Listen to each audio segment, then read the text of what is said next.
Mahasiswa asing yang mendapatkan bantuan merupakan mahasiswa dari Pulau Solomon, Palestina, Yaman, hingga Bangladesh. Bantuan berupa beras, mie instan, dan susu ini diharapkan bisa meringankan beban mereka selama pandemi corona dan kebijakan PSBB di Makassar.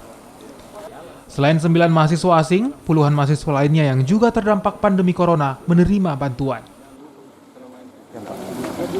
Ada 50 paket, kemudian 50 paket ini itu sebenarnya dimaksudkan untuk memancing lembaga-lembaga sosial yang lain untuk melakukan hal yang sama, sehingga bukan saja fisik Unhas yang melakukan